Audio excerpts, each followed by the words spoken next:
আজকে আলোচনা করব এসআইআর নিয়ে। গোটা ভারতবর্ষ এখন বিহার ইলেকশনের এসআইআর নিয়ে তোলপাড় হয়ে আছে।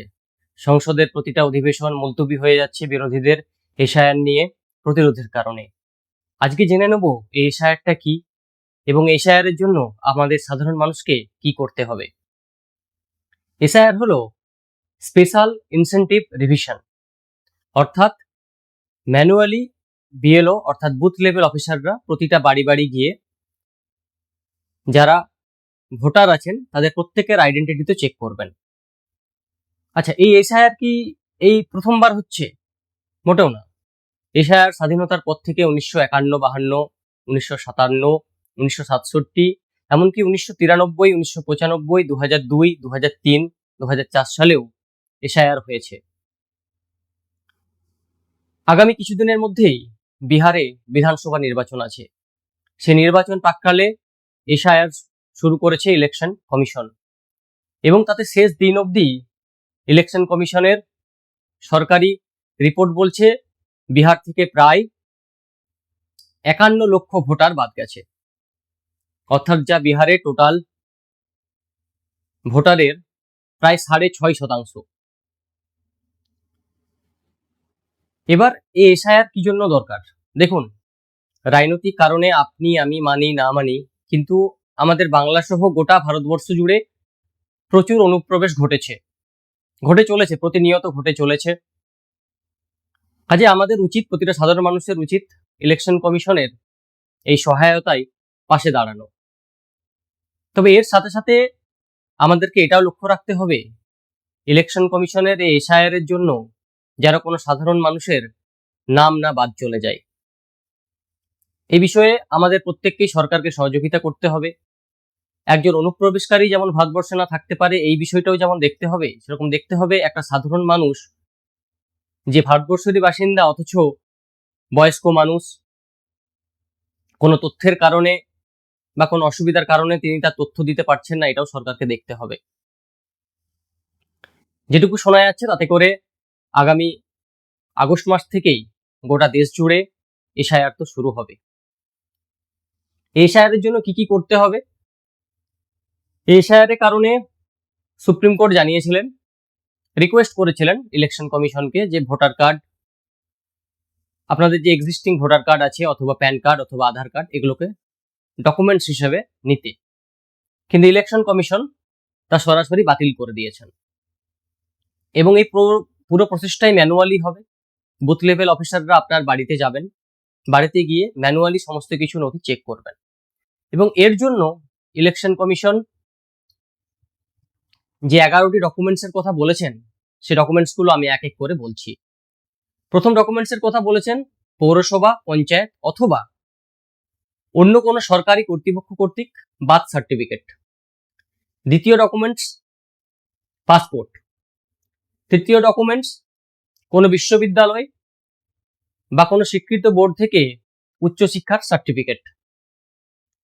জেলা ম্যাজিস্ট্রেট অথবা বিডিও অফিস থেকে স্থায়ী বসবাসের certificate.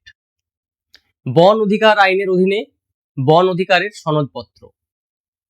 SC ST certificate. NRC document. এটা অবশ্য চারদিকে প্রযোজ্য নয়, যেখানে প্রযোজ্য শুধুমাত্র সেখানকার জন্য। স্থায়ী সংস্থা কর্তৃক জারি করা পারিবারিক নিবন্ধন। সরকারি অফিস থেকে জমি বা বাড়ি বরাদ্দের সার্টিফিকেট। এবং শেষোক্ত হলো 1987 সালের পূর্ববর্তী সরকারি বা রাষ্ট্রায়ত্ত প্রতিষ্ঠানের পরিচয়পত্র। এর সঙ্গে আরো কিছু বিষয় আছে, যেমন জুলাই 1987 আগে জন্মগ্রহণ করা যে সমস্ত ভোটাররা আছেন তাদেরকে শুধুমাত্র এই 11টা ডকুমেন্টসের মধ্যে যে কোনো একটা দিলেই হবে। আবার বলা হচ্ছে 2002 সালে আমাদের বাংলাতে শেষ যে এসআইআর হয়েছিল, সেই এসআইআর লিস্টে যদি আপনার নাম থেকে থাকে তাহলে সেই এসআইআর লিস্টের কপি জমা দিলেই আপনাকে দ্বিতীয় কোনো নথি দেখাতে হবে না। দ্বিতীয় বিষয়টি বলা হচ্ছে 1987 থেকে 2002 এই সময়ের মধ্যেখানে জন্ম নেওয়া ভোটার, এদের ক্ষেত্রে কি দিতে হবে? বাবা অথবা মায়ের ওই 12টি ডকুমেন্টসের মধ্যে যে কোনো একটি, অথবা এনাদের ক্ষেত্রেও 2002 সালে লাস্ট যে এসআইআর হয়েছিল সেই প্রতিলিপিতে যদি নাম থাকে তাহলে তার জেরক্স কপি জমা দিলেই হয়ে যাবে। তৃতীয়ত হচ্ছে 2000 পরে যারা জন্মগ্রহণ করেছেন তাদের ক্ষেত্রে, এদের ক্ষেত্রে লাগবে উভয়ের, বাবা মা উভয়ের ডকুমেন্টস। আবারও সে একই কথা, এক্ষেত্রেও বাবা মায়ের যদি 2002 এর লাস্ট এসআইআর যদি নাম থেকে থাকে তাহলে তার জেরক্স কপি জমা দিলেই হয়ে যাবে। কিন্তু একটা বিষয় মাথায় রাখতে হবে যে ফর্ম ফিল আপ কিন্তু প্রত্যেককেই করতে হবে এবং উপযুক্ত ডকুমেন্টস কিন্তু প্রত্যেককেই দিতে হবে। এক্ষেত্রে ইলেকশন কমিশন যেটা বলতে চাইছেন যে ইলেকশন কমিশনের প্রচেষ্টা হলো কোনো যোগ্য নাগরিক যেমন বাদ পড়বেন না, সেরকম কোনো অযোগ্য ব্যক্তির নামও ভোটার লিস্টে উঠে আসবে না।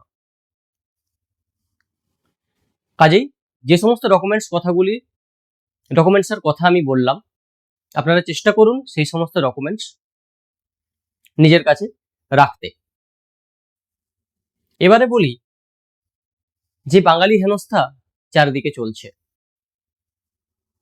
দেখুন, রাজনৈতিক স্বার্থকে যদি আমরা একটু দূরে সরিয়ে রাখি, বিপক্ষ পক্ষ উভয় পক্ষেরই উচিত দেশের স্বার্থে, জনগণের স্বার্থে দেখা উচিত যাতে কোনো অযোগ্য ভোটার কোনো রাজ্যে যেন না থাকতে পারেন। সেরকম তার সঙ্গে এটাও সুনিশ্চিত করতে হবে যাতে কোনো যোগ্য ব্যক্তির নামও এই লিস্ট থেকে বাদ না যায়। আমরা দেখতে পাচ্ছি হরিয়ানা, আসাম, দিল্লি বিভিন্ন রাজ্য থেকে বাঙালিদের উপর হেনস্থা চলছে। এবার যে সমস্ত বাঙালিরা পরিযায়ী শ্রমিক হিসেবে এই সমস্ত রাজ্যে কাজে কর্মরত আছেন, তারা কি সবাই বাংলাদেশি? তেমনটা তো নয়।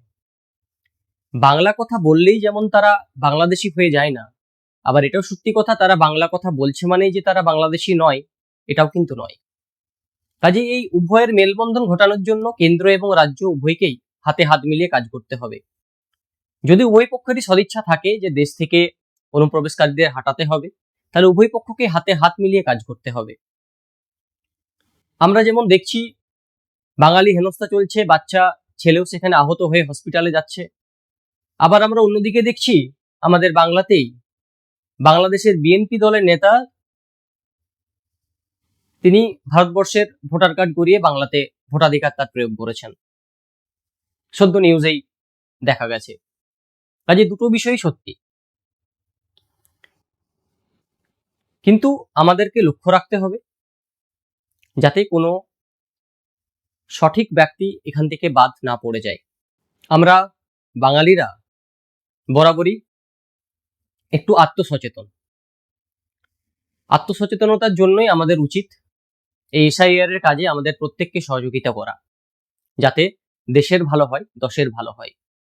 রাজনৈতিক দলগুলোর কাছে অনুরোধ, আপনারা আপনাদের ক্ষুদ্র রাজনীতি দূরে সরিয়ে রেখে এই বৃহত্তর উদ্যোগের সামনে এগিয়ে আসুন।